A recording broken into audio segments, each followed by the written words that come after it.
প্রশ্ন, এক নামের কুরবানির সওয়াব কতজনকে বন্টন করে দেওয়া যায়?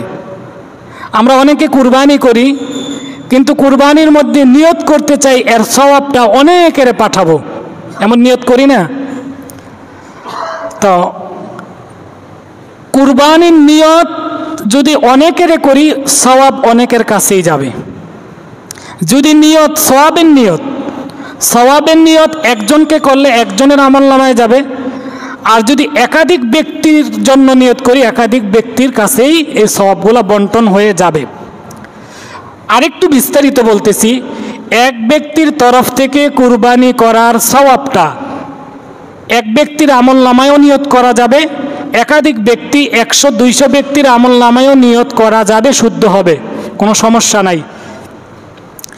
অনেকে বলে থাকে এক নামের কুরবানির সওয়াবটা এক ব্যক্তির নামেই নিয়ত করতে হবে, এর বেশি করা যাবে না, একজনের নামেই করা যাবে, এর বেশি করা যাবে না। না, কারণ এক ব্যক্তির এক নাম একটা অংশের মধ্যে এক ব্যক্তির নামে করা, এটা কুরবানি সহি হওয়ার জন্য শর্ত, কিন্তু সওয়াব বন্টনের জন্য এটা শর্ত না। সওয়াব যত লোকের ইচ্ছা আমি নিয়ত করতে পারি, তাদের আমল নামায় সওয়াব যাবে। কথার কথা, আপনি 2 নামে কুরবানি দিলেন, একটি উদাহরণ মনে করেন, আপনি 2 নামে কুরবানি দিচ্ছেন, নিয়ত করলেন যে একটা নাম হলো আমার নামে ওয়াজিব হয়েছে যে এই কুরবানি দিচ্ছি, এটার সওয়াব আমার আমল নামার নিয়ত করলাম।